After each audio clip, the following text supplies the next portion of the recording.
এর কথা জেনে পণ্ডকের মিত্র কাশী 3 লক্ষ দীপ অক্ষয়ী সেনার সঙ্গে পৃষ্ঠরক্ষ কইরা পশ্চাৎ গ্রহণ করলেন। শ্রীকৃষ্ণ সুদর্শন চক্রের দ্বারা পণ্ডকের মস্তক ছেদন করলেন। কাশীরাজের মস্তক কেটে কাশীপুরীর মধ্যে নিক্ষেপ করলেন। রাজপুত্র সুদক্ষিণ পিতৃ হত্যার বিনাশ কল্পে মহাদেবের আরাধনা করে যজ্ঞ করলেন। যজ্ঞকুণ্ডের থেকে এক বিশাল মাহেশ্বরী কীর্ত উঠল। তার থেকে দাবিত হলেন তারকার দিয়ে কীর্তকে বিনাশের জন্য শ্রীকৃষ্ণের আদেশে সুদর্শন চক্র কীর্তাগ্নি নষ্ট করে সমস্ত কাশীপুরী এবং সুদক্ষিণকে নষ্ট করলেন। দিলীপ নামক বানরের উদ্ধারের কথা বলছে, কারণ এত রামের সহচর ছিল, তারপরে অসুর হলো কেন? বলেন বলরামের প্রতি তার হিংসা ছিল। শাম্ব এবং লক্ষ্মণা হরণের কথা বললেন। হে রাজন, জাম্বুবতী নন্দন শাম্ব স্বয়ংবর সভায় দুর্যোধনের কন্যা লক্ষ্মণাকে হরণ করেন। কুরুগণ সদর করে যখন আক্রমণ করেন, শাম্ব বন্দী হয়ে যায়। যাদবগণ তাকে বন্দিশালায় নিয়ে যায়। নারদের কাছ থেকে সংবাদ পেয়ে যখন যাদবগণ যাচ্ছিলেন যুদ্ধের জন্য, বলরাম মানা করেন, আমি যাচ্ছি। বলরামকে বড় সম্মান করলেন, আতিথেয়তা দেখালেন। কিন্তু যখন শাম্ব এবং লক্ষ্মণাকে চাইলেন, নানান কথা শোনালেন, তখন বলরাম বলের দ্বারা হস্তিনাপুরী গঙ্গায় মিশিয়ে দিতে যখন উদ্যত হলো, তখন শাম্ব এবং লক্ষ্মণাকে দিয়ে আর তারা ক্ষমা প্রার্থী হলেন। একটি অধ্যায়ে শ্রী ভগবানের গার্হস্থ্য লীলা বর্ণনা করেছেন। ভগবান প্রাতঃকালের থেকে যেভাবে স্বয়ংকাল অবধি যে সমস্ত লীলা করেন, তিনি নারদ দেখলেন কোথাও শ্রী ভগবান বসে আছেন, কোথাও পুষ্পচয়ন করছেন, কোথাও প্রাসাদে প্রেমাবিষ্ট মনোহর পরিবেশে, কোথাও তিনি সকলকে আনন্দ বিনোদন করছে, কোথাও স্নান করছে, কোথাও দান করছে, কোথাও শয়ন করছে। এরপরে এক সময় সুদর্শন নামক সবাই আছেন। এমন সময় দূতে এসেছেন জরাসন্ধের কারাগারে যেভাবে 20,000 বন্দী রাজা বৈরব যজ্ঞে তাদেরকে বলি দিবেন। আর শরণাপন্ন কেমন সময়ে দেবশ্রী নারদ এলেন বৃষ্টির রাজস্বীয় যজ্ঞের নিমন্ত্রণ নিয়ে। উদ্ধবের কাছে পরামর্শ চাইলেন কি করা উচিত। উদ্ধব বললেন আগে জরাসন্ধ বিদয় করা উচিত। ভীম অর্জুন কৃষ্ণ বিদ্রোহীরা ব্রাহ্মণের রূপ ধারণ করে জরাসন্ধ ব্রাহ্মণকে সম্মান করতেন, কৃষ্ণকে মানতেন, কৃষ্ণকে হিংসা করতেন, বিষ্ণু পূজা করতেন। কৃষ্ণ না মানিয়া তারে দৈত্য করি জানি, চৈতন্য না মানিলে তারে দৈত্য করি মানি।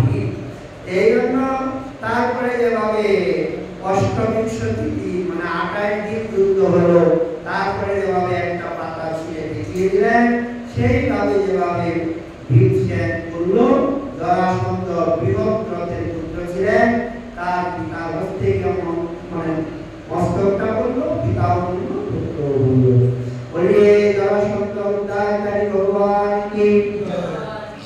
তারপরে রাজস্বীয় যজ্ঞ, শ্রীকৃষ্ণ আসলেন, সবাই এসে উপস্থিত হলেন। সকলের ভিতরে আনন্দময় পরিবেশ, রাজাগণকে মুক্ত করে দিলেন। এখন সবাই উপস্থিত হলেন, সকলের সম্মান আতিথেয়তা হলো। অবশেষে কার অগ্র পূজা হবে। সহদেব কৃষ্ণের নাম প্রস্তাব করলেন, সবাই সম্মতি দিলেন। এমন সময় শিশুপাল বলছে না না না, এর অগ্র পূজা হতে পারে। ব্যাসদেব আছে, ভীষ্ম আছে, আরো কত জগৎ পুজো আছে, তাদের পূজা বাদ দিয়ে ওই চুলের পূজা করতে। সবাই তো ক্রুদ্ধ হয়ে গেলেন, সকলকে প্রভু সান্ত্বনা করলেন।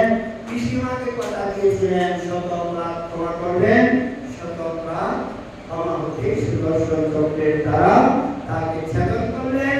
তার সকলের সামনে তার প্রাণটা ব্রহ্ম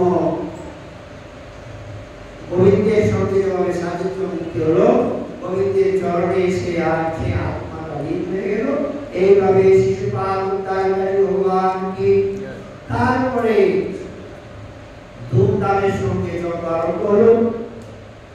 স্বর্গের ভিতরে অভ্যর্থনা সহদেব, দ্রব্য সংগ্রহের কার্যে নকুল, সজ্জনগণের চন্দন দেবনাথী সেবা কার্যে অর্জুন, পরিবেশনে দ্রৌপদী, আর যথাযোগ্য দানে কর্ণ, আর অতিথিগণের পাদ প্রক্ষালনের কার্যে স্বয়ং শ্রীকৃষ্ণ, আর ভান্ডার করের দায়িত্বে দুর্যোধনের হাতে এমন লেখা আছে, যদি একজনকে 100 টাকা দান করে ওর কাছে 1000 টাকা, কিন্তু মনের মধ্যে এমন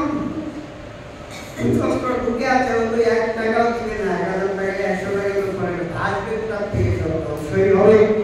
এরপরে যেভাবে যজ্ঞাদি সমাপ্ত হলো, শ্রীকৃষ্ণ যেভাবে চলে গেলেন, তারপরে যেভাবে সেই সমস্ত কথা হলো। আর এই কিছু অক্ষর রুক্মিণী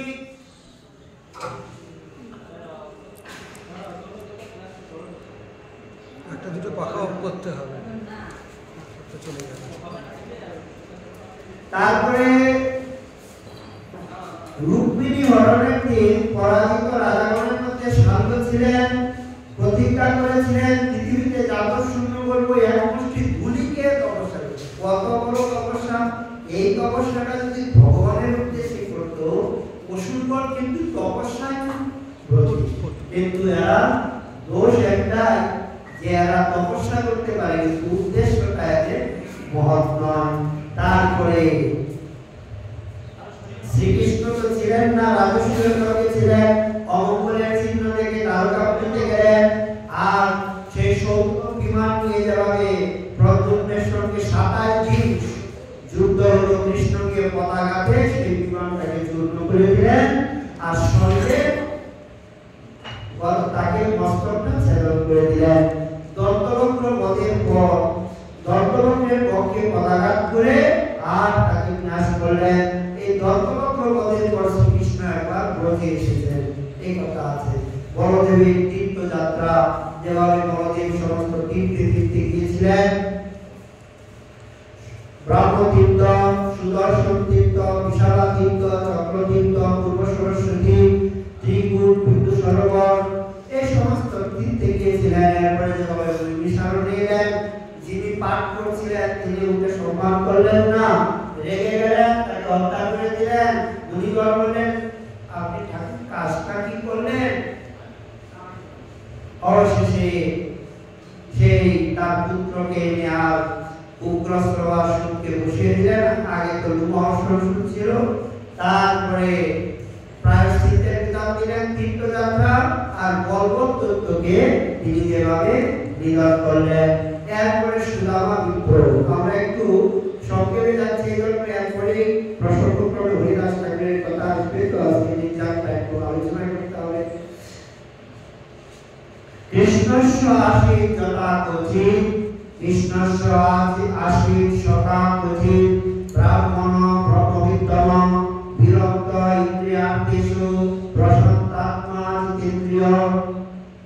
সুদামা, ভাগবতে সুদামা নয়, শ্রীদামা শব্দ আছে। এই নিয়ে অনেকে বলে যে সুদামা কোথায়, ভাগবতে তো শ্রীদামা আছে। শ্রীদামা সুদামা একই, এখানে অনেক সময় একটা আঞ্চলিক নাম থাকে আর একটা মূল নাম থাকে। কৃষ্ণের প্রিয় সখা, বাস্তবিকভাবে যে জিনিসটা জানা, প্রীতিটা সখার প্রতি সখার কেমন প্রীতি হওয়া উচিত। সুদামা গরিব কিন্তু দরিদ্র নয়, দরিদ্র এবং গরিব দুটার মধ্যে পার্থক্য আছে। অন্যের ঘরে ভিক্ষা করেন, এটা আলাদা কথা, ঘরে পানি নেই, পরনে কাপড় নেই, কিন্তু দরিদ্র হচ্ছে কি, যার ভিতরে প্রবল অর্থের বাসনা, আর গরিব হচ্ছে যা পাচ্ছেন তাতে তিনি প্রসন্ন হয়ে জীবন যাপন করছেন। সুতরাং তার স্ত্রী যখন জানলেন যে ইনার বন্ধু দ্বারকাধীশ অনেক কথা বলার পরে যেভাবে সামান্য চিকিটক এনে, চিকিটক নয়, চিকিটকের খুব মানে ভাঙা চিকিটক এনে আর ভেজে দিয়ে দিলেন, সেই নিয়ে বহু কষ্টে যেভাবে দ্বারকা করতে গিয়ে আর উপস্থিত হলেন। গোবিন্দ যেভাবে তাকে নিয়ে নিজের সিংহাসনে বসালেন, পাদ প্রক্ষালন করলেন, নিজে চরণামৃত নিলেন, সমস্ত মহিষীগণ চরণামৃত নিলেন। কি এনেছ? এক মুষ্টি খেয়েছেন, যখন আবার খেতে চাচ্ছেন রুক্মিণী হাতে ধরছেন, প্রভু তোমার জন্য এক মুষ্টি যথেষ্ট। বাস্তবিকভাবে সুদামাকে গোবিন্দ কিছু দেয়নি, আর সুদামা গোবিন্দের কাছে কিছু চাইনি। যেভাবে গিয়েছেন সেইভাবে ফিরে এসেছেন, কিন্তু না চাইলে কি হবে? ফিরে এসে যেভাবে দিব্য আর ঐশ্বর্যের দর্শন পেলেন, সেই সমস্ত কথা। তারপরে বসুদেবের যজ্ঞ উৎসব, বলরামকে, কৃষ্ণ বলরামকে দর্শন করার জন্য বেশ, নারদ, ভরদ্বাজ, গৌতম, বিশ্বামিত্র, বশিষ্ঠ, কশ্যপ, মার্কেন্ডেয় এরা সবাই এসে এখন দ্বারকার পাশে অবস্থান করছে। কারণ এরা জানে প্রভুর এখন লীলা পর্ব চলছে, এবার প্রভু স্বধামে চলে যাবেন, প্রভুর ধাম যাত্রা আমরা এবার দর্শন করব। এই সময় যখন ওই যে তখন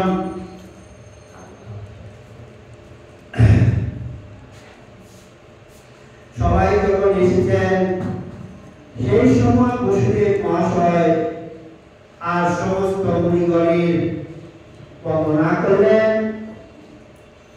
স্তুতি করলেন। হে প্রভু মধুসূদন, হে সাধুগণের প্রস্তাব অবলম্বন করার পরে আপনার সঙ্গ প্রাপ্ত হয়ে আমাদের জন্মের বিদ্যা, তপস্যা এবং নয়নের সাফল্য হলো, যেহেতু আপনি মঙ্গল সমূহের পরম ধনী।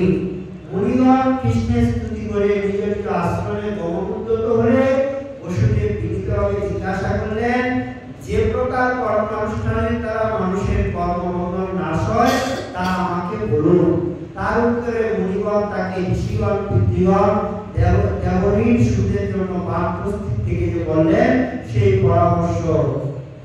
এরপরে একটা অধ্যায়ে অর্জুন কর্তৃক সুভদ্রা হরণের কথা বললেন।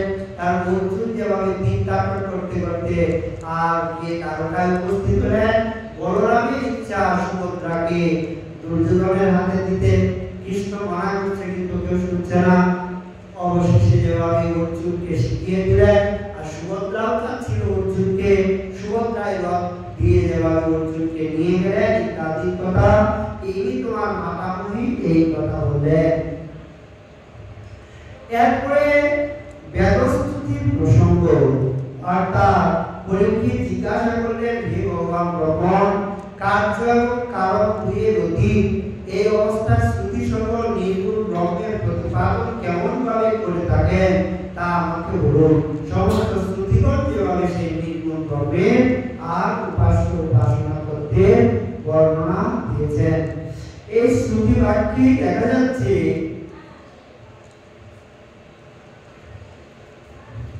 শ্রী ভগবানের অনন্ত চরিত্রের ভিতরে ভক্তি এবং ভক্তের চরিত্র বড়ই দুর্গেয়, ভক্ত চরিত্রের রহস্য বড়ই আস্বাদনীয়। এরপরে শিবের সংকট মোচন, আপনারা সবাই জানেন, শবরী নন্দন বিকাশুর যেভাবে আর মহাদেবের স্ত্রীকে প্রাপ্তির লালসায় নিজের মাংসগুলিকে কর্তন করে দিয়ে আর আরতি দিয়েছিলেন। অবশেষে গলা কর্তন করবে মহাদেব এসে হাতে ধরলেন। তারপরে যেভাবে তাকে তিনি হাতে ধরে বললেন, কি চাও? যার মাথায় হাত দিব সে পড়ে ছাই। তাহলে তাই হবে? তাহলে দাঁড়াও, তোমার মাথাটাকে এই কথা সংকটে পড়ে গেলেন মহাদেব। তারপরে ভগবান বিষ্ণু এসে সংকট রক্ষা করলেন। ভৃগুমুনি যেভাবে তিন দেবতা পরীক্ষা করলেন, কারণ এক সময় সমস্ত মুনি সমাজেও উপাস্য এবং উপাসনা নিয়ে যে বিভেদ এবং বিভ্রান্তির সৃষ্টি হয়েছিল, কারণ উপাস্য তত্ত্ব নির্ণয় নিয়ে চিরদিনই এক বিভেদ আছে। ব্রহ্মা, বিষ্ণু, শিব, এই ভারতবর্ষে শিবের উপাসকের সংখ্যা কম নয়, ব্রহ্মার উপাসনার সংখ্যাও কম নয়। বিষ্ণুর উপাসনা সংকল্প নয়। সকল মুনিগণ যেভাবে বললেন যে আপনি যান পরীক্ষা করে আসুন, গিয়ে যেভাবে ভিক্ষুমণি কষ্টিপাতন নিয়ে পিতার সামনে দাঁড়ালেন, পিতাকে প্রণাম করলেন না, দণ্ডবত করলেন না, ছেলে বলে কথা তো এইরকম বিয়াদব ছেলে বলে পিতা শাসন করবে না? যে শাসন করতে উদ্যত হলো এই বাবা তোমাকে তুমি আর বড় দাদা গিয়েছেন কৈলাসে, আসুন আসুন আলিঙ্গন করবে না, না কি আলিঙ্গন করবা? তোমার গায়ে চিতা ভস্ম হারের মালা, আমি সদাচারী নিষ্ঠাবান ব্রাহ্মণ, আমাকে কি তুমি স্পর্শ করবে? রেগে গেলেন তমনের প্রতি যিশুটাই ছুটতে চাচ্ছিলেন, একবারে কি আর কথা নেই, নারায়ণের বুকের মধ্যে দিল। কত বড় কথা! ভগবান তাড়াতাড়ি উঠে বলছেন আজকালকার দিনে আবার গীতা বেশি বুঝতে পারছি না কখন আসছেন, আমার কঠিন হৃদয় আপনার কোমল চরণ আসলে স্বভাব চলো এই কাজে চিন্তা পরীক্ষা করে হবে। আর বিশ্ববাসীকে জানালেন কৃষ্ণই হচ্ছেন ঈশ্বর। শ্রীকৃষ্ণ কর্তৃক ব্রাহ্মণের পুত্রগণকে আনয়ন, অর্থাৎ এক সময় অর্জুন গিয়ে দ্বারকায় উপস্থিত, সেই সময় এক ব্রাহ্মণ এসে আর দ্বারকা রাখতে যা ইচ্ছা তা বলে যাচ্ছে। অর্জুন বলছেন দেখেন আপনাদের রাজা যদি কারো উপাস্য হতো তাকে কেউ শ্রদ্ধা ভক্তি করে প্রণাম করে, এইভাবে কথা বলবেন না। আরে তুমি আবার কে? কৃষ্ণ কথা বলে না, বলরাম কথা বলে না, তুমি আবার কে? আপনার সমস্যাটা কি বলুন? আমার সমস্যা, আমার ছেলেটা জন্ম নেওয়ার সঙ্গে সঙ্গে পড়ে যায়, আমার কোনো পাপ নেই, রাজার পাপে আমার ছেলেটা হচ্ছে। অর্জুন বলেন শুনুন, আরেকবার যখন আপনার সন্তান সম্ভাবনা হবে আমাকে জানাবেন, আমি আপনার ছেলেটাকে করতে দিব না, আমি একে বাঁচিয়ে দিব। ব্রাহ্মণ বলল ওরে বাবা তুমি আবার কে? কৃষ্ণ বলরামের উপরে আমার নাম গান্ধিবিদ্যা অর্জুন, আমার গান্ধিবী এবং অস্ত্রবিদ্যা জানা আছে যে দুর্দেদ্য কেউ এই বিদ্যা দৈবের দেবীরা ব্রাহ্মণী যখন অন্তঃসত্ত্বা, সেই সময় দ্বারকায় অর্জুন সংবাদ পেলেন, এমন ভাবে বাণের দ্বারা শিকাকার নির্মাণ করলেন। ওরে ব্রাহ্মণ আগে বলে রেখেছিল যদি তুমি বাঁচাতে না পারো তাহলে কি করবা? অগ্নি করতে এখন তো ছেড়ে তো জন্ম দিল, অন্যান্য সময় তো মৃতদেহটাকে পায়, এবার মৃতদেহটাও নাই, সব চলে গেছে ব্রাহ্মণের দুধ থেকে। হ্যাঁ বড় বড় কথা বলছিল, যাও এবারকে অগ্নিকুণ্ডে পড়ো গিয়ে। এবার অর্জুন যখন অগ্নিকুণ্ড প্রজ্বলিত করছে, ভগবান বলছে দাঁড়াও দেখি। এরপরে যেভাবে সমুদ্রে গেলেন, ইন্দ্রলোকে গেলেন, চতুর্থ ভুবন অন্বেষণ করলেন, কোথাও পেলেন না। তারপরে শ্রীকৃষ্ণ তাকে নিয়ে লোকাতীত মহাপুরুষের লোকে গমন করলেন। সেখানে বললেন আমি তোমাদের দুজনকে নরনারায়ণকে দর্শনের জন্যই ব্রাহ্মণের এই ছেলেগুলিকে নিয়ে আসছি। সেই বিরাট পুরুষের লোকের কথা বলেন। একটি অধ্যায়ে কৃষ্ণলীলা পরিক্রমা করেছেন। শ্রীকৃষ্ণের লীলা বড়ই দুর্গেয়। এইভাবে শ্রীমৎ ভাগবতে যদুবংশের প্রতি ঋষিগণের অভিশাপের কথা বলছেন। দেখেন যেভাবে এই শ্রীকৃষ্ণের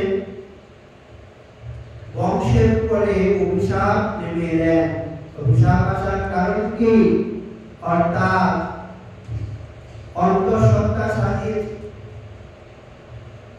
কাপড় বেঁধে নিয়ে শাম্ভকে সাজিয়ে নিয়ে গেছে। মুনিরা আসেন পরীক্ষা করতে যে গর্বে কি হবে। মুনিরা অভিশাপ দিয়ে দিলেন এক গর্বে কুশল হবে, এর দ্বারা চতুর্বর্ষে যে উপস্থিত হলেন রাজসভায়। কৃষ্ণ আছেন, তাকে কিছু জিজ্ঞাসা করলেন না। আর সেই সময় মহারাজ উগ্রসেন বললেন কি চলবে না, এটাকে বসে সমুদ্রের পাড়ে দিয়ে। এরপরে যে নবদ্বীপ সংবাদ দুর্লভ মানুষ দেহ দেহিনা মনোমঙ্গল তত্রাপি দুর্লভ মনে বৈকুণ্ঠ দর্শন। দেখেন মনুষ্য দেহটা অত্যন্ত দুর্লভ, ঘনবপুর হলেও এই দেহ ছাড়া পরিবর্তন হয় না, দেবদেহ পরিবর্তন হয় না, আর পশু পাখি ত্রিকুলমূলক দেহ পরিবর্তন হয় না, এই জন্য অত্যন্ত দুর্লভ। এই যে মনুষ্য দেহটা পেয়েছেন, এই দেহ যে কোনো ফুলে যে কোনো বর্ণে হতে পারে, জাতি কুল নিরর্থক বুঝাইবার ধরে হরিদাস জন্ম নিল যবনকুলেতে, জাতি কুল এবং শিলকে নিরর্থক বুঝাবার জন্যই হরিদাস ঠাকুর আর তিনি এই যবনকুলে জন্ম নিলেন। আজকের এই পরম পবিত্র তিথিতে তার পুত পবিত্র চরিত্রকে শ্রবণ অবশ্যই কর্তব্য। শুধু কর্তব্য নয়, কারণ এদের কৃপা ছাড়া, এদের আশীর্বাদ ছাড়া কখনো হরিনাম করা, হরিভজন করা, মহাপ্রভুর কৃপা প্রাপ্ত হওয়া সাধকগণের পক্ষে অসম্ভব। মহাপ্রভুর যত পরিকর, সকলের ভিতরে সর্বস্বামীপাদ যেমন আচার্য চরণ, তারা যেমন ভক্তির আচার্য, ঠিক তদ্রূপ এই সমস্ত ভুবন পাবন আচার্যগণের ভিতরে হরিদাস ঠাকুর হচ্ছে নামাচার্য, হরি নামেরই আচার্য। কারণ চারি যুগে চারি ধর্ম জীবের কারণ, কলিযুগের ধর্ম হয় নাম সংকীর্তন। এই সংকীর্তনের যুগে, হরিনামের যুগে হরিদাস ঠাকুরের ভূমিকা সর্বোপরি। সবার আগে দুজন এসে ক্ষেত্রটা প্রস্তুত করেছেন। এক হচ্ছেন শান্তিপুরনাথ সীতানাথ, অচ্যুতানন্দ প্রভুর পিতা শ্রী এবং সীতানন্দ, আর দ্বিতীয় হচ্ছেন ঠাকুর হরিদাস। এনারা মহাপ্রভু থেকে না হলেও 40-45 বছরের বড়, অনেক আগে তারা এসেছেন। ভক্তির কার্য বিস্তারের জন্য ব্রহ্মা এবং মহেশ্বর দুজন এসে আগে পটভূমিটাকে প্রস্তুত করেছেন। অদ্বৈত আচার্য যেমন গঙ্গাজল তুলসী জলে আর নিজ প্রভুকে আহ্বান করে চলছেন, অপরদিকে নামাচার্য হরিদাস ঠাকুর প্রতি মাসে 20 নাম সংকল্প নিয়ে হরিনাম করে চলছেন। নামময় কলেবর শ্রী হরিদাস ঠাকুর, যার কৃপায়, যার অনুকম্পায়, যার আশীর্বাদে জীব জগৎ হরিনামের মহামহিমাকে অবগত হওয়ার সৌভাগ্য প্রাপ্ত হয়েছেন। আজকের এই পরম পাবন তিথিতে তিনি তার এই দায়িত্ব লীলাকে সম্পাদন করে নিত্য পার্শ্বদ তরুণী, নিত্য নবদ্বীপ, নিত্য লীলাচল এবং দেবংশে যে তিনি এসেছিলেন দেবলোকে গমন করে আর তার ভুবন পাবনী লীলার সাঙ্গ করেছিলেন। তিনি জানতেন মহাপ্রভুর লীলা আর বেশি দিন এই পৃথিবীতে থাকবে না। হরিদাস ঠাকুর জগনের ব্যত্রাঘাতকে ভয় পায়নি, বিষধর সর্পকে ভয় পায়নি, লক্ষ্য হীরার আগমনে তিনি বিচলিত হয়নি, স্বয়ং মায়াদেবীর আগমনে তিনি কখনো শঙ্কিত হননি। কিন্তু গৌরাঙ্গের অন্তর্ধান হবে এই সংবাদ যখন হরিদাসের কর্ণকুহরে সে আর উপস্থিত হলো, তিনি বিচলিত হয়ে গেলেন। তিনি আর স্থির থাকতে পারলেন না, তিনি আর ধৈর্য ধারণ করতে পারলেন না। তিনি বললেন সব সহন করা যায়, সব মেনে নিতে পারা পারব, কিন্তু কখনো গৌরাঙ্গ বিরহ কদাপি মেনে নেওয়া যায় না, তাকে মেনে নিতে পারবো না, মেনে নেওয়া সম্ভব নয়। এই জন্য গৌরাঙ্গ বিরহ সইতে পারবেন না বিধায় তিনি তার আগে তিনি এই পরম পাবনী তিথিকে বরণ করে নিয়েছিলেন। মহাভাগবত হরিদাস সে সৌভাগ্য লাগি আগে করিল বয়া, সেইগুলি আমরা কিঞ্চিত শ্রবণ করার প্রয়াসে চৈতন্য চরিতামৃতে শ্রী শ্রী কৃষ্ণদাস কবিরাজ গোস্বামী চরণ পদ্মলীলার 11 পরিচ্ছেদে সর্বপ্রথম হরিদাস ঠাকুরের বর্ণনা করে আর তার যে নির্যান লীলার সুবিস্তর বর্ণনা দিয়েছেন। নমামি হরিদাসত্তম চৈতন্য তঞ্চতৎ প্রভু সংস্থিতামপি জন্মূর্তি সংকেতিত্বানন্তজ, অর্থাৎ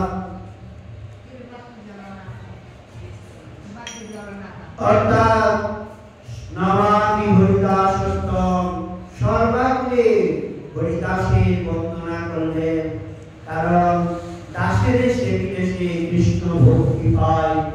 আগে তো দাসের সেবা, তারপরে তো প্রভুর কৃপা। আগে দাসের সেবা চাই, দাসের অনুকম্পা চাই, দাসের আশীর্বাদ না হলে প্রভুর অনুকম্পা কখনোই পাওয়া যাবে না। তার জন্য হরিদাস ঠাকুরের বর্ণনা করলেন সর্বাগ্রে, তারপরে মহাপ্রভুর বর্ণনা করলেন। জগৎ জগদানন্দ পণ্ডিত আর তিনি এসে উপস্থিত হলেন। আমরা মহাপ্রভুর পরিকর কৃষ্ণদাস কবিরাজ গোস্বামীপাদের লেখনীকে আশ্রয় করে তার এই ভুবন পাবন লীলাকে কিঞ্চিত শ্রবণ কীর্তনের প্রয়াসে জয় জয় শ্রী চৈতন্য জয় দয়াময় জয় দ্বৈত প্রিয় নিত্যানন্দ প্রিয় জয় জয় শ্রীনিবাসেশ্বর হরিদাসনাথ জয় গদাধর প্রিয় স্বরূপ প্রাণনাথ। কবিরাজ গোস্বামীপাদ দুইবার জয় দিয়েছেন, একবার ভক্তের জয়, একবার ভগবানের জয়। জয় জয় শ্রী চৈতন্য জয় দয়াময়। ভক্তের কৃপাতে যিনি সর্বাগ্রে আছেন। জয়াদ্বৈত প্রিয় নিত্যানন্দ প্রিয় জয়। অদ্বৈতের যে প্রিয় গৌরাঙ্গ তার জয় হোক, নিত্যানন্দের যে প্রিয় গৌরাঙ্গ তার জয় হোক।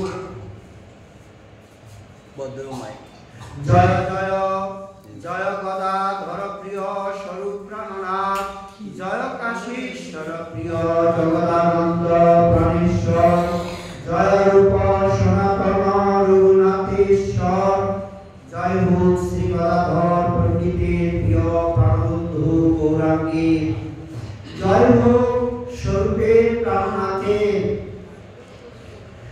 জয় হোক কাশীশ্বর পণ্ডিতের প্রাণবন্ধু জগদানন্দের প্রাণেশ্বরের জয় হোক জয় রূপ সনাতন রঘুনাথেশ্বর রূপ সনাতনের এবং রঘুনাথের যিনি ঈশ্বর আরাধ্য দেব ইষ্টদেব তার জয় হোক। তিনি জয় জয় যুক্ত হয়ে ত্রিভুবনে আর বিরাজমান হোক। জয় গৌর দেহ কৃষ্ণ স্বয়ং ভগবান কৃপা করি দেহ প্রভু নিজ পদদান নিত্যানন্দ চন্দ্র জয় চৈতন্যের প্রাণ তোমার চরণার বিন্দে ভক্তি দেও দান।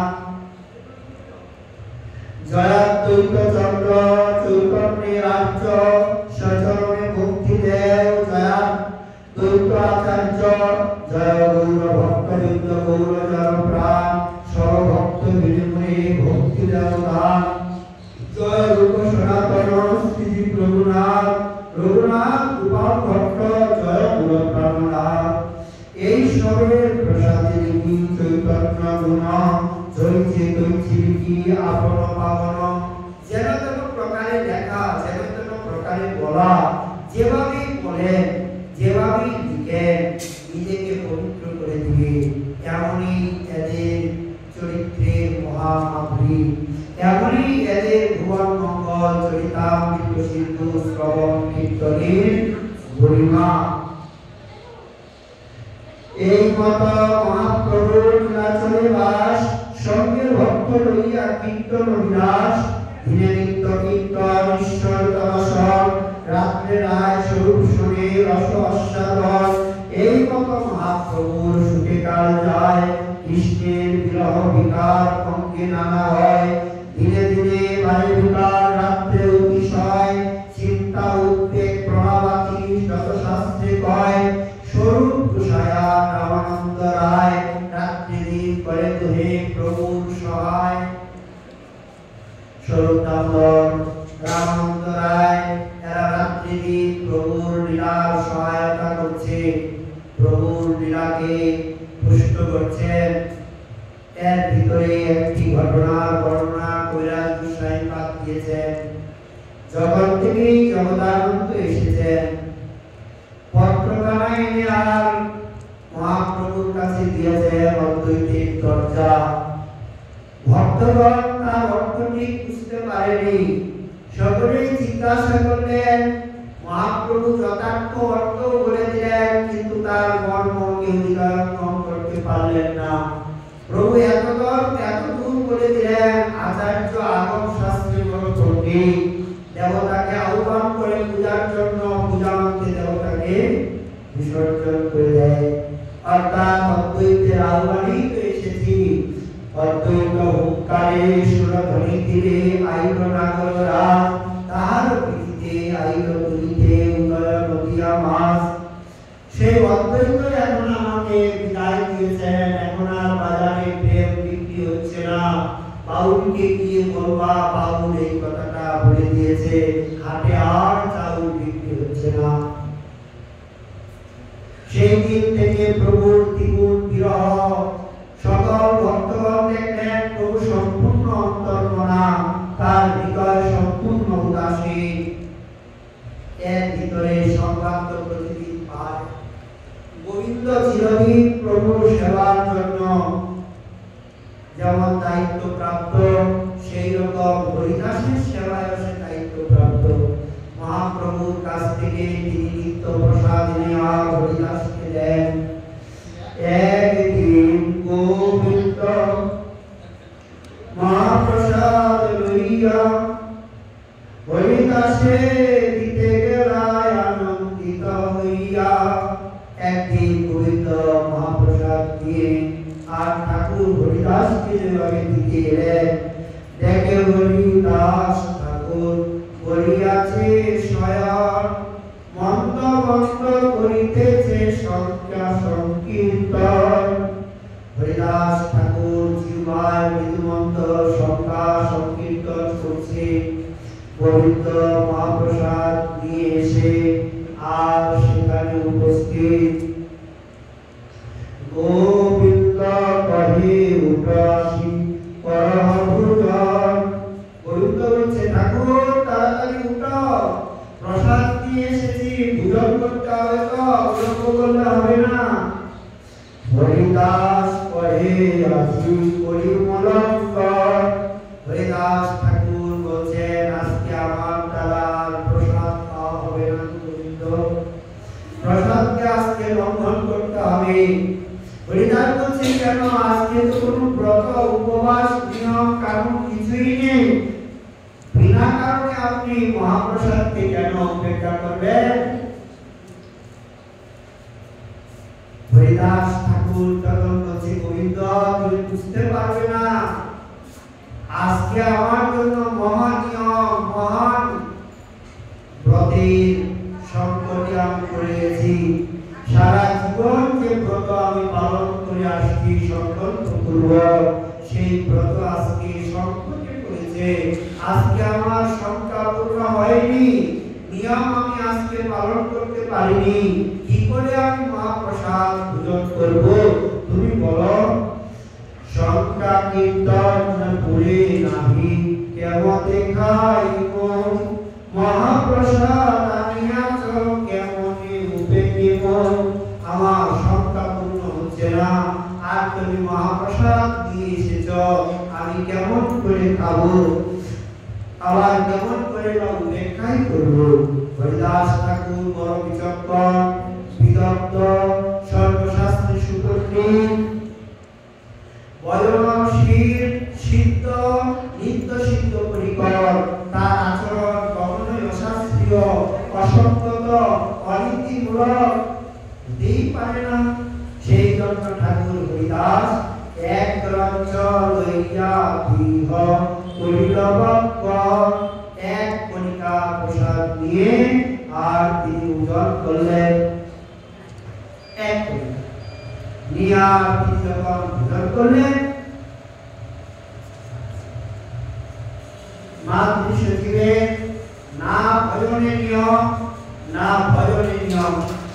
ভজনের নিয়ম ভালো আছে, তিন বেলা সকালে বাড়বো, মধ্যাহ্নে রাখবো, রাত্রের বেলা ধ্যানো, আবার পাল্টে বৈকালি ইত্যাদি তো আছে। মাঝে মাঝে ইচ্ছা হয়, এখন মনে চাইলো এতে একটু খেতে হবে, খেয়ে নিলাম। কিন্তু ভজনের যে নিয়ম, এ বিষয়ে একেবারেই অক্ষমা। বিশ্বনাথ চক্রবর্তী এটাকে একটা নিয়ম অক্ষমা বলে অপরাধ নির্বাচন করেছেন। নিয়ম করে যদি নিয়মটাকে ত্যাগ করে দেন, সেটা হচ্ছে নিয়ম অক্ষমা। এক লক্ষ হরিনাম নিয়ম করেছেন, আজকে 1 লাখ, কাল ৭৫,০০০, তারপরে 50,০০০, পরে 25,০০০, তারপরে আবার 1 লক্ষ। বললেন এটা ঠিক শুদ্ধ ভক্তির অঙ্গ নয়। হরিদাস ঠাকুর বললেন প্রসাদটা নিয়ে চলে যাও। গোবিন্দ বললেন না ঠাকুর, যখন সংখ্যা শেষ হবে তখন পাবে। বললেন না না, আজকে আর পাবো না, এবার নিয়ে যাও। প্রসাদ তো অঙ্গীকার করলেন না, চলে এলেন পবিত্র প্রসাদ নিয়ে। সব ঘটনা গুরুত্ব এসে মহাপ্রভুর কাছে তুলে বললেন ঠাকুর প্রসাদ খাইনি, ঠাকুরের শরীরটা ভালো না, দেখে এলাম শুয়ে আছেন ঠাকুর, একটা ব্যবস্থা করুন। মহাপ্রভু পরের দিন যথা সময়ে গিয়া উপস্থিত হলেন হরিদাসের নিকট। আর দিন মহাপ্রভু তার ঠাই আইলা, সুস্থ হরিদাস বলি তারে বুঝিলা, নমস্কার করি দেহ হইল নিবেদন, শরীর সুস্থ হয় মূল অসুস্থ বুদ্ধিমান। গোবিন্দ যা বলছেন প্রভু তা শুনে পরের দিন সকালে এলেন প্রভুকে। প্রভু আসার পর প্রভু জিজ্ঞাসা করলেন কি শরীর সুস্থ তো? তিনি সঙ্গে সঙ্গে নেমে এসে প্রভুকে নমস্কার করলেন, প্রভুর কাছে নিবেদন করলেন প্রভু শরীর সুস্থ, আমার অসুস্থ বুদ্ধিমান। শরীর যদি অসুস্থ হয় তাহলে ভজন হয়। অনেক মহাপুরুষকে দর্শন করা হয়েছে বা শাস্ত্রে বর্ণনা করেছে যারা শয্যাশায়ী অবস্থায় আছেন, কিন্তু তাদের ভজন নিয়ম কখনোই নষ্ট হয়নি। স্মরণের মধ্যে থেকে স্মৃতির দ্বারা, চিন্তনের দ্বারা কত শত মহাপুরুষ তারা লীলা চিন্তন করে শ্রীহরি, এই যেমন সিদ্ধ বাবারা ব্যাধিগ্রস্ত হয়ে গেলেন, চোখগুলি চলে গেল, কুষ্ঠরোগগ্রস্ত হয়ে গেলেন, তবুও তাদের ভজন নিয়ম তো নষ্ট হয়নি। কিন্তু মন যদি নষ্ট হয় তাহলে ভজন হয় না। এটাই হরিদাস ঠাকুর বুঝিয়েছিলেন। প্রভু কয়ে কোন ব্যাধি কহত নির্ণয়, দেহ কয়ে সংখ্যা সংকীর্তন না পুরয়।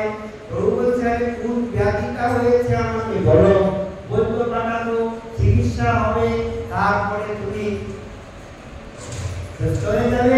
বললেন এটা সাধারণ ব্যাধি নয়, একটা দুরানুর্বর ব্যাধি। এই যুগের বৈদ্য আর কেউ না, তুমি যদি পারো তবে হবে, কারণ সংখ্যা পূরণ হচ্ছে না। তো যদি তোমার কৃপা হয় তবে সংখ্যা পূর্ণ হতে পারে।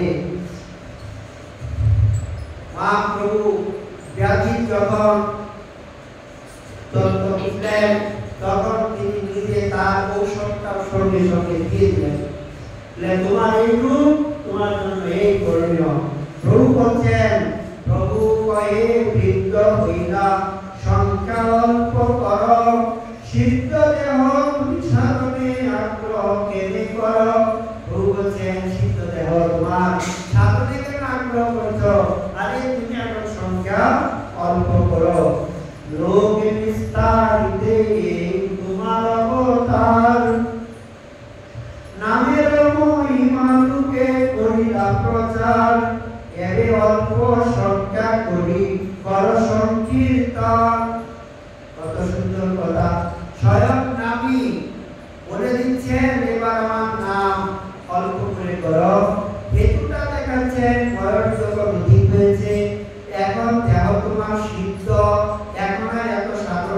বিবাহের প্রয়োজনীয়তা নেই, এরপরে আর কোনো কথা থাকতে পারে? শাস্ত্রে এরপরে আর কোনো কথা নাই, বেদবাক্য। কারণ নিজে বেদান্তবিদ, বেদান্তবিদ সমস্ত বেদের স্রষ্টা স্বয়ং বলেছেন। কিন্তু দৈন্যের অবতার হরিদাস কি বললেন? হরিদাস যা বললেন বিশ্বে বড়ই শিক্ষণীয়। এটাই হচ্ছে এদের প্রেমের থেকে উত্থিত ধন্য। মাতৃষ্ঠ জীবের একটা মুখে ধন্য আছে, একটা হলো মুখের থেকে উত্থিত ধন্য, আর একটা হচ্ছে প্রেমের থেকে উত্থিত ধন্য। মুখে অনেকে বলে ভজন হচ্ছে না, সাধন হচ্ছে না, আমি এরকম বলি যে আমার দিন বিফল চলে যাচ্ছে, দিন ছাড়া দিন ঘুমিয়ে কাটিয়ে দিচ্ছি। বাস্তবিক তাই, কিন্তু মানুষকে শোনাচ্ছি, মানুষের মধ্যে না না ভজনশীল নিজের দৈন্যতা প্রকাশ করে আমাদেরকে শোনাচ্ছি। বাস্তবিক অবস্থা হরিদাসের যে জন্য মহাপ্রেমের থেকে উত্থিত। হরিদাস বলছেন, হরিদাস কহে শুন মোর নিবেদন, হীনজাতি জন্ম মোর নিন্দ করে বর, হীন কর্মে রত মই পদম পামর, অদৃশ্য স্পৃশ্য মুরে অঙ্গীকার কইলা, রৌরব হইতে মুরে বৈকুণ্ঠে চড়াইলা। অদৃশ্য যাকে দর্শন করা নিষেধ, অস্পৃশ্য যাকে স্পর্শ করা নিষেধ, এমন ব্যক্তিকে তুমি অঙ্গীকার করে প্রভু আর বৈকুণ্ঠে কাটিয়ে দিচ্ছ। স্বতন্ত্র ঈশ্বর তুমি হও ইচ্ছাময়, জগৎ না চাও তারে জইছে ইচ্ছা হয়। তুমি কাককে গরু বানাতে পারো, আর গরুকে কাক বানাতে পারো প্রভু। তুমি অনুর থেকে অনু হতে পারো, মহানের থেকে মহান হতে পারো। এটা তো একমাত্র তুমি পারো প্রভু। এই বিশ্বে আর কারো এই ক্ষমতা নেই। অনেক না চাইলা মুড়ি করিয়া প্রসাদ, বিপ্রের সাত্র পাত্র খাইনু ন্যায্য হইয়া। প্রভু আজকে মনে পড়ছে কেন আমার জিহ্বায় হরিনাম স্ফূর্তি হচ্ছে। আমি ন্যায্য আর অদ্বৈতাচার্যের বাবা গুণের পণ্ডিতের শ্রাদ্ধ পাত্রটা খেয়েছি, সেই অপরাধে আজকে আমার জিহ্বায় হরিনাম স্ফূর্তি হচ্ছে না। এক বাচ্চা হয় মোর বহুদিন হইতে, লীলা শঙ্করিবে তুমি লয় মোর চিত্তে। প্রভু হরিদাস ঠাকুর বলছে, আমার একটা বাসনা আছে প্রভু, তোমার কাছে বলবো বলবো বলবো বলে আর আমি গচ্ছিত রেখেছি। মন করছে আজকে উপযুক্ত, আজকে যদি না বলি তাহলে আর এই বাসনা পূর্ণ হবে না। মহাপ্রভু বলছে, হরিদাস তোমার মনে এমন কি বাসনা আছে যা তুমি গচ্ছিত রেখেছো? দেখো তোমাকে আমি আজকে শোনাবো, শোনো। লীলা শঙ্করিবে তুমি লয় মোর চিত্তে, তুমি যা পৃথিবী নেই লীলা করবে না প্রভু, আমি অনুভব করতে পারছি। আর বেশি দিন তোমাকে এই লীলাচলবাসী ভক্তগণ, তোমার গৌরাঙ্গ গণ তোমাকে বেশি দিন পাবে না। আমার মন যেন তার এক সাক্ষী দিচ্ছে প্রভু। সেই লীলা প্রভু মুরে গোপনা দেখাইবা, আপনার আগে মোর শরীর পড়িবা। হৃদয়ে ধরিব তোমার কমল চরণ, নয়নেতে নিব তোমার কাতবরণ। জিহ্বায় উচ্চারিব তোমার শ্রীকৃষ্ণ চৈতন্য নাম, এই মত ইচ্ছা মূল চারিব পরাণ। প্রভু আমার অন্য বাসনা নয়, আমি রাজা হতে চাই না, আমি সম্রাট হতে চাই না, আমি কিছুই চাই না। নানাক ভৃষ্টম নৃপাবৃষ্টম ন সার্বভৌমম নরসাবিতত্বম ন যোগশীল একটাই বাসনা, তোমার আগে আমার এই শরীরটা ত্যাগ করতে চাই। আর ত্যাগের সঙ্গে সঙ্গে একটা বাসনা, হৃদয়ে তোমার এই চরণটাকে ধারণ করব, নয়নে তোমার এই চাঁদ বদনটাকে দেখব, আর মুখে তোমার এই শ্রীকৃষ্ণ চৈতন্য নামটা উচ্চারণ করবে। এইটুকু আমার বাসনা। যদি তুমি আমাকে এইটুকু বাসনা পূরণ করে দাও, তাহলে আমার সারা জীবনের বাসনা মিটে যাবে। এই নিজ দেহ মোর পূরণ তব আগে, এই বাঞ্ছা সিদ্ধি মোর তোমাতেই লাগে। প্রভু কহে হরিদাস, যে তুমি মাগিবে, কৃষ্ণ কৃপাময় তা অবশ্য করিবে। প্রভু বলছেন, হরিদাস তুমি যা চাইবে। কৃষ্ণ তো এতটা কৃপণ হয়নি, কৃষ্ণ এতটা নির্দয় নিষ্ঠুর হয়নি, তিনি তো অবশ্যই তোমার বাসনা পূর্ণ করবে। কারণ কৃষ্ণের কার্যই হচ্ছে ভক্ত বাসনা পূর্ণ করা, ভক্ত বাঞ্ছা পূর্ণকারী। কৃষ্ণের একটি নাম, অবশ্যই কৃষ্ণ তোমার বাসনা পূর্ণ করবে হরিদাস। কিন্তু আমার একটা কথা তোমাকে বলতে চাই, তুমি কি আমার কথাগুলি শুনবে? প্রভু কহে হরিদাস, তুমি যে মাগিবে, কৃষ্ণ কৃপাময় তা অবশ্য করিবে। কিন্তু আমার যে সুখ সব তোমার লইয়া, তোমার যোগ্য নয় যাবে আমারে ছাড়িয়া। তোমার যোগ্য আমি নই, তুমি আমাকে ছেড়ে চলে যেতে চাও। চরণে ধরি কহে হরিদাস, না করিও মায়া, অবশ্য মুই অদলে প্রভু করো এই দয়া। আমি তোমার চরণে পড়ি প্রভু, তুমি মায়াবতী, তোমার মায়া নামে জগৎ নৃত্য করছে, কেউ তোমার রহস্য বুঝতে পারে না। তুমি ছলনা করো না হে ছলিয়া ঠাকুর, তুমি আমাকে এইভাবে বঞ্চনা করো না। আমি তোমার চরণে ধরে নিবেদন করি, তুমি দয়া করো এই কাকালের প্রতি, এই দিমাহীনের প্রতি, এই বৃদ্ধের প্রতি তুমি একটু সদয় হও, প্রসন্ন হও, তুমি একটু উদার হও, আমার প্রতি কৃপণ হও না, তুমি কখনো আমাকে বঞ্চনা করো না। এই বলে হরিদাস আর কয়েকটা কথা বললেন। মোর শিরোমণি কত কত মহাশয়, তোমার লীলার সয় কোটি ভক্ত হয়। মোহেন যদি এক কীট মরি গেল, পৃথিবী কামইলে পৃথিবীর কাহানি হইল। প্রভু তুমি আমাকে এই সমস্ত কি শোনাচ্ছ? আমি নাকি তোমার লীলার সহায়, আমাকে নিয়ে তোমার কার্য, এইগুলি তোমার বলতেও তো সংকোচ করা উচিত। কারণ তোমার লীলার সহায়ক কোটি কোটি ভক্ত, স্বরূপ দামোদর, রামানন্দ, জগদানন্দ, গদাধর, হাজার হাজার ভক্ত সাধু। আর তুমি আমার কথা বলছো, আরে আমি তো তাদের তুলনায় একটা পৃথিবীটা। আচ্ছা বলো, একটা পিঁপড়ে পড়ে গেলে পৃথিবীর কি কোনো হানি হয়? কেউ কি গণনা করে যে একটা পিঁপড়ে মারা গেল তার কি কোনো হিসাব রাখে?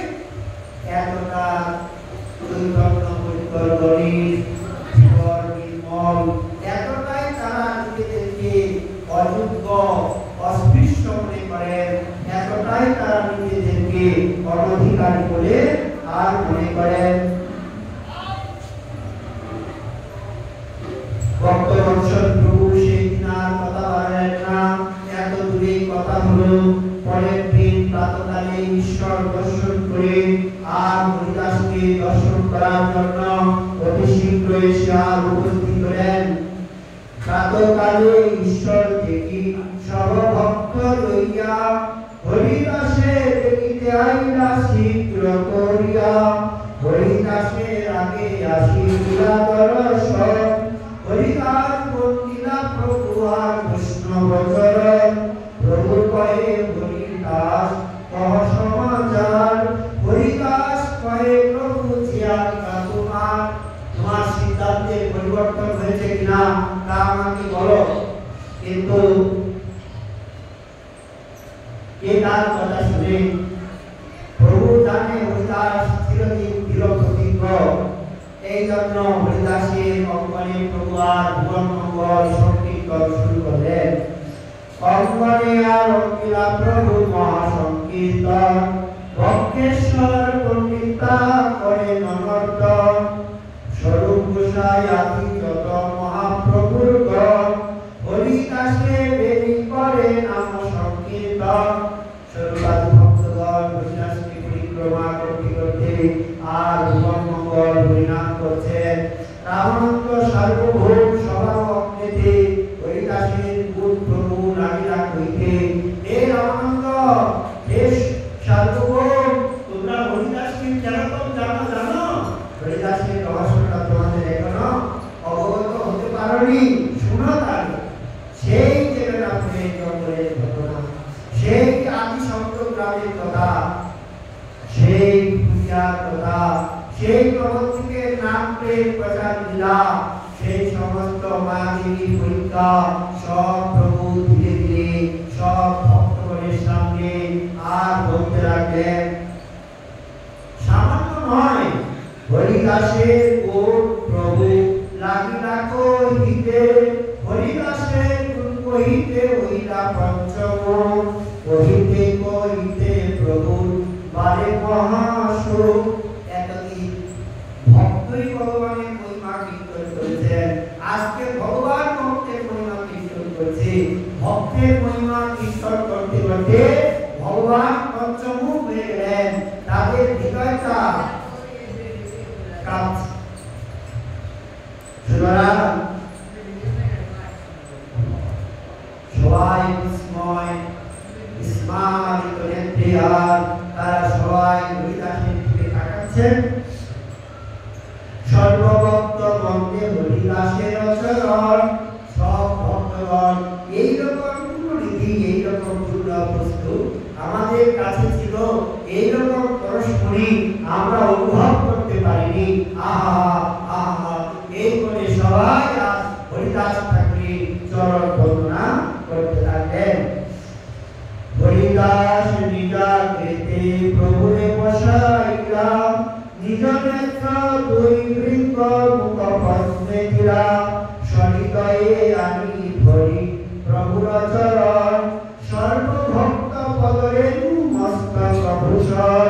শ্রীকৃষ্ণ চৈতন্য প্রভু বলে বারবার, প্রভু মাধুরী প্রিয়ে নেত্রে জলধার, শ্রীকৃষ্ণ চৈতন্য শব্দ করিতে উচ্চারণ, নামের সহিত প্রাণ করিল উত্তমন, মহাযোগেশ্বর প্রায় সঞ্চন্নে মরণ, বিষ্ণুর নির্জন সবার হইল স্মরণ, হরে কৃষ্ণ শব্দে সবে করে গুণাগণ, প্রেমানন্দে মহাপ্রভু হইল বিভন।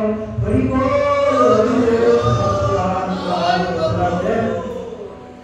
হরিদাস নিজাকৃতে প্রভুকে বসালেন, নিজের চরণ দিলেন তার বক্ষে, নিজের নয়ন করিয়া প্রভুর মুখ কমলে দিলেন, আর সমস্ত ভক্তের চরণগুলি মস্তকে দিলেন, আর মুখে শ্রীকৃষ্ণ চৈতন্য শব্দ উচ্চারণ করতে করতে স্বেচ্ছায় ভীষ্ম এরকম কুরুক্ষেত্রের প্রাঙ্গণে আর দ্বারকানাথের সম্মুখে নিজের প্রাণ ত্যাগ করেছিলেন, সেই রকম আর তিনি স্বচ্ছন্দে নিজের প্রাণ ত্যাগ করলেন।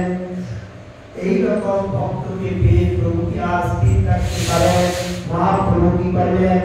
আর তিনি অঙ্গনে হরিদাসের প্রভুকে উঠিয়া অঙ্গনে নৃত্য আরম্ভ করলেন। বক্রেশ্বর পণ্ডিতাদি নৃত্য করতে লাগলেন। কিন্তু দেখেন, এই হচ্ছে সেবক স্বরূপ দামোদর মহাপ্রভুর সেবার অধিকারী হয়েছেন, তার কারণ আছে। সঙ্গীতে যেমন গন্ধর্ব সম, শাস্ত্রে যেমন বৃহস্পতি, কর্তব্য দায়িত্বে তদ্রূপ অদ্বিতীয়। সবাই কীর্তনে নৃত্যে বদ্ধ হয়ে আছেন, কিন্তু স্বরূপ দামোদর ভুলেন কর্তব্য। কারণ নৃত্য কীর্তন করলেই তো চলবে না, এই দেহটাকে তো একটা সংস্কার ব্যবস্থা করতে হবে। এই জন্য জন্য ইনি কখন যে বিমান বানিয়ে নিয়েছেন, তার ভিতরে বিমান প্রস্তুত, ফুলের মালা, চন্দন, ফুল করা, প্রসাদ সব প্রস্তুত। কে করেছেন? স্বরূপ দামোদর। যে একই সেবক বলে, সেবক যদি কখনো ভাবুক হয়ে যায় তাহলে সেবক হতে পারে। সেবক যদি ভাবের বন্যায় ভেসে যায় তাহলে ওরে তাহলে সঙ্গে সঙ্গে হরিদাস ঠাকুরের জন্য বিমান প্রস্তুত। প্রভু হরিদাস ঠাকুরকে বিমানে চড়াও। প্রভু স্বরূপের কথা অনুযায়ী বিমানে চড়িয়ে নৃত্য করতে করতে আর নিয়ে গেলেন। সমস্ত ভক্তগণ পাশে পাশে নৃত্য করে যাচ্ছেন। হরিদাস ঠাকুরকে নিয়ে শিবপুরে উপস্থিত হলেন। সমুদ্র এতদিন মহাতীর্থ ছিল, তীর্থ ছিল, আজকে মহাতীর্থ হয়ে গেলেন। কারণ বৈষ্ণবের পাদুদল সমময় সেই সব যাকে হয় বাঞ্ছিত পুরম তীর্থ জল পবিত্র গুণে লিখে আছে শ্রী পুরাণে সেই সব ভক্তির প্রপঞ্চ। কারণ হরিদাসের মতো দেহে ভক্তগণ মনে মনে ভাবছে এইরকম দুর্লভ চরণামৃত আর পাবো না। প্রকট লীলায় কইলাম চরণে হাতে দিতে পারিনি, আজকে যখন সুযোগ পেয়েছি অন্তিমবারের মতো একবার চরণামৃত পান করে নেই। সর্ব হরিদাসের পাদুদল প্রিয় ভক্তগণ, হরিদাসের অঙ্গে ঢিলা প্রসাদ চন্দন। সবাই হরিদাসকে স্নান করিয়েছেন। প্রভু হরিদাসকে স্নান করলেন, ভক্তগণ ভক্ত করলেন। এই তো সমুদ্র, তারপরে হচ্ছে স্বর্গদ্বার। প্রভু ভাবলেন এই বৈকুণ্ঠে কেন হরিদাসকে পাঠাবো, হরিদাসকে তো নিত্য বৃন্দাবনে পাঠাবো, নিত্য নবদ্বীপে পাঠাবো, নিত্য নীলাচলে পাঠাবো। সাধারণ ভক্তগণ যেখানে থাকে এখানে কেন হরিদাস যাবে? এই জন্য স্বর্গদ্বারকে দূর করে আর অনতি দূরে গিয়ে হরিদাসের জন্য ব্যবস্থা করলেন, গর্ত করলেন।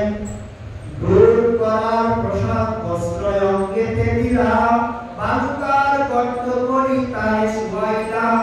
বালুকার গর্ত করে আর তাতে শয়ন করলেন। চারদিকে ভক্তগণ করেন সংকীর্তন, বক্রেশ্বর পণ্ডিত তাতে করেন অনর্থন। বক্রেশ্বর পণ্ডিত প্রেমানন্দে নৃত্য করছেন। হরি বল হরি বল বলে গৌর রায়, মহাপ্রভু নিজে হরি বল বলছেন। আপনি শ্রী হস্তে বালু দিল তার গায়ে, প্রভু নিজে তার গায়ে আর বালু দিতে লাগলেন। আপনি শ্রী হস্তে প্রভু তার গায়ে বালু দিলেন। তারে বালু দিয়া উপরে পিণ্ডা বাঁধাইলাম, চৌদিকে পিণ্ডার আবরণ কইলাম। কারণ অনেক সময় সমুদ্রের দ্বীপ নির্জন জায়গা, আজকালকার দিনে নীলাচল নয়, সে তো 500 বছর আগের কথা। সুতরাং পিণ্ডা দিয়ে তার চতুর্দিকে আবরণ দিলেন, কারণ যাতে পাশে কোনো অঘটন না ঘটে। তবে মহাপ্রভু কইলা কীর্তনের নর্তন, হরিধ্বনি কোলাহলে ধরিল ভুবন। তবে মহাপ্রভু সব ভক্তগণ লইয়া সমুদ্রে কইলা স্নান জলকে নিরঙ্গে। সড়কে নিয়ে প্রভু জলকে নিরঙ্গে সমুদ্রে উপস্থিত হলেন। হরিদাসে পদক্ষেপ করিয়া নিল সিংহদ্বারে। স্নান করে হরিদাসকে আবার পদক্ষেপ করে পরিক্রমা করে প্রভু সিংহদ্বারে কেন যাচ্ছেন? এত বেলা হয়েছে, প্রসাদ কথা শুনলেন না। এই ভিজা কাপড় নিয়ে প্রভু সিংহদ্বারের দিকে ছুটছেন। বসাইগণ সিংহদ্বারে দোকান নিয়ে বসেন। মনে হয় সেখানকার দিনে আনন্দবাজার বলে পৃথক উদ্যান ছিল না, সিংহদ্বারে তখন অন্নপ্রসাদ বিক্রি হতো। এই জন্য মহাপ্রভু সেখানে এসে আর বসাইয়ের নিকট আচল পেতে আর সেখানে ভিক্ষা মাগতে লাগলেন।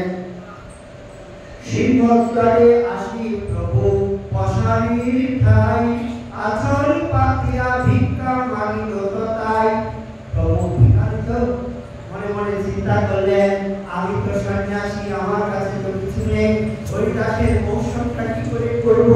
এই জন্য প্রভু নিজে ভিক্ষা করে আর মহোৎসবের সূচনা করে দিলেন।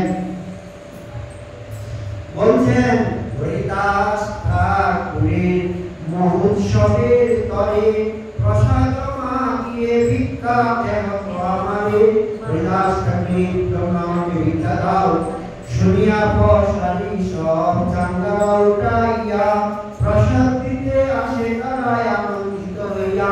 এই দেখেন আবার স্বরূপের দায়িত্ব। পশারি তো চাঙ্গারা উঠে দিতে আসে নবী বাবা। যে দেশের রাজা ভিখারি হতে চায় সেই প্রভু আজকে আমাদের সামনে ভিক্ষা চায়, এ আমাদের কত সৌভাগ্য। আসুন ঠাকুর আসুন, সব নিয়ে যান, যত আনন্দবাজারের প্রসাদ আছে সব নিয়ে যান। স্বরূপ দামোদর জানে এখন যদি প্রসাদ দেয় আর প্রভু নিজে কাঁধে নিয়ে আর ছুটবে। রাখো রাখো রাখো। যখন যাবো প্রভু তুমি যাও, আমি প্রসাদ নিয়ে আসছি চারজনকে নিয়ে, আর সব প্রসাদ কারণ অতিরিক্ত নিয়ে তো লাভ নেই। স্বরূপ বললেন এক একজন এক একটা দাও, কেউ রাবড়া দাও, কেউ ডালি দাও, কেউ বেসন দাও, কেউ চিনি দাও, যা যা আছে সবাই একটু একটু করে আর দাও, তাহলে সেবারও লাগবে আর কাজেও আসবে। সুতরাং স্বরূপ দামোদর এক একজন বেরোয়, এক এক পূজা দেহন হয়ে এই মতন প্রসাদ পূজা বান্ধাইয়া লইয়া এলো চারিজনের মস্তকে চড়াইয়া। বাণীনাথ পট্টনায়ক প্রসাদয়া নীলা, কাশী মিশ্র অনেক প্রসাদ পাঠাইলা। সেই প্রভু কাশী মিশ্রের মন্ত্রশ্র কাশী মিশ্র অনেক প্রসাদ পাঠালেন অনেক বৈষ্ণবদেরকে। আর যত বৈষ্ণব এসেছিল সকলকে প্রভু সারি সারি বসাচ্ছেন। এটা নিজের উৎসব, নিজের উৎসবে তো আর নিজে খায় না কেউ। আগে বৈষ্ণবদেরকে বসায়, তাদেরকে পরিদর্শন করে, তাদেরকে খাওয়ায়, তাদের কাছে নিবেদন করে।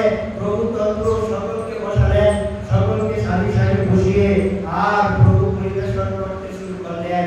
কে কার কথা শুনে? মহাপ্রভু বড় বড় হাত দিয়ে আর এইভাবে অন্ন তুলে তুলে দিচ্ছেন। একই প্রভু রাজানুকম্পিত বাবু, দীর্ঘাকৃতি অবয়ব, সচ্চিদানন্দ কায় আর বিশাল অস্ত্রের দ্বারা প্রভু অন্ন তুলে তুলে দিচ্ছেন। এক এক জনার পাতে পঞ্চজনার ভক্ত পরিবেশে।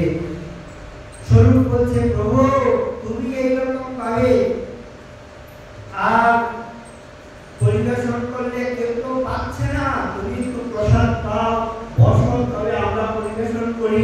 প্রভু আমার স্বরূপের কথা তো মানে না করে না।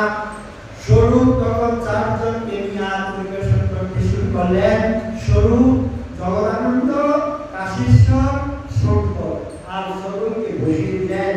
চারজন পরিবেশন করে নিরন্তর। প্রভু না খাইলে কেমন, না করে দুজন।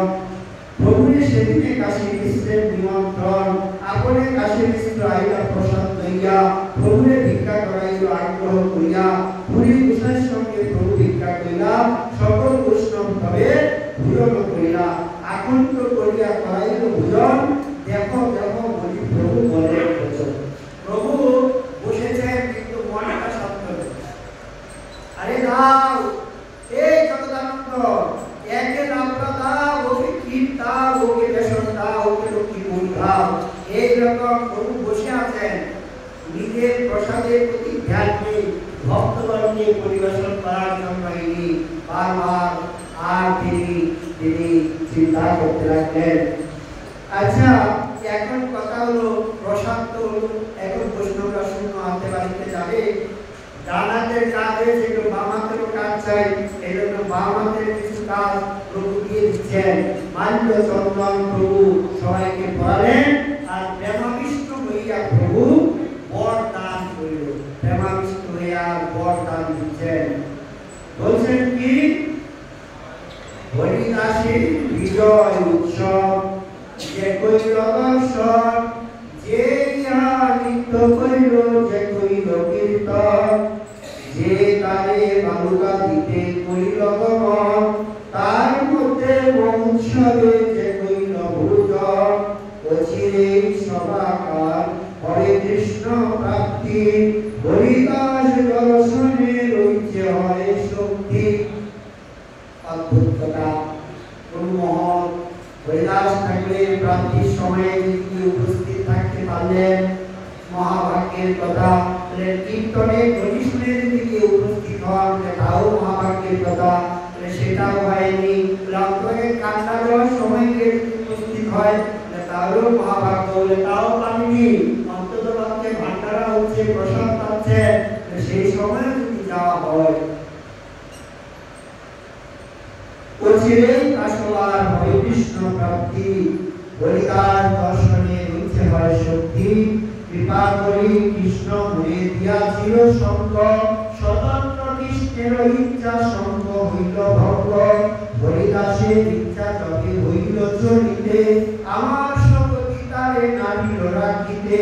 পূর্বে যারা শুনিয়াছি কৃষ্ণের অমরণ, ইচ্ছা মাত্রে কৈবলিক প্রাণ নিষ্ক্রমণ।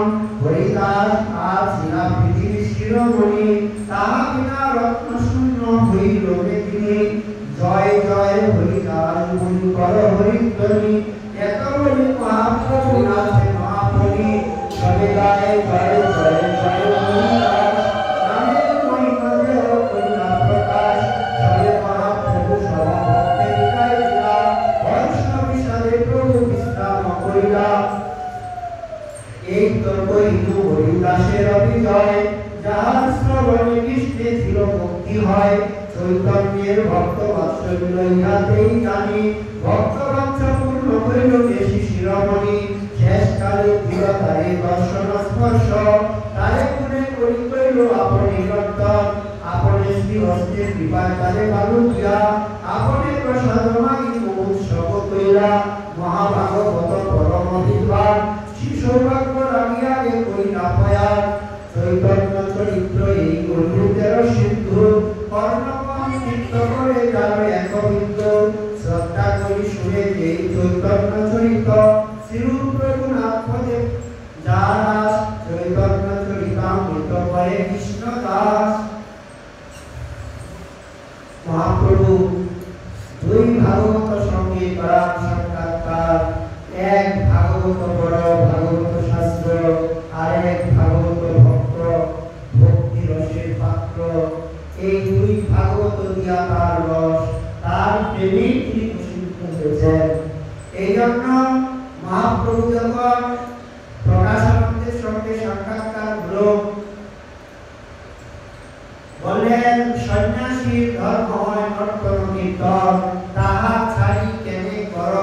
সন্ন্যাসীর ধর্ম হয় বেদান্ত শ্রবণ, তাহা ছাড়ি কেনে কর নর্তন কীর্তন। প্রভু দেখো, গুরু মুড়ে মূর্খ জাতি কইলা উপদেশ। শ্রীকৃষ্ণ চৈতন্য তোমার বেদান্ত বিজ্ঞান, তুমি এক কাজ করো, এই শ্লোকটা মুখস্থ করে নাও, ভাগবতের সার এবং প্রত সক্রিয় নাম অতীতটা। জাতাং রাগ বিকশিত উচ্চৈ, অসত্তাং রুদতি রৌতি গায়তি উন্মাদ বর্ধিত তিরুকবাজ্য। এবং সক্রিয় নাম অতীতটা, নিজের প্রিয় নাম নিজে কীর্তন করছেন। আর কীর্তন করতে করতে যখন তার অনুরাগ জাত হয়েছে, কখন যে তিনি উচ্চস্বরে হাসছেন, কখন যে কাঁদছেন, কখন যে লোকবাচ্য অপেক্ষা শূন্য হয়ে আর উন্মাদ বর্ধিত করছেন, তা কে জানে? সত্যি হরিদাস ঠাকুর এমন একটি পরমানিধি ছিলেন। তার এই বিরহ তিথি ভুবন মঙ্গল, পরম মঙ্গল, পরম মঙ্গলের মঙ্গলময়ের, আর সমস্ত আয়োজনে পরম মঙ্গলময়। সুতরাং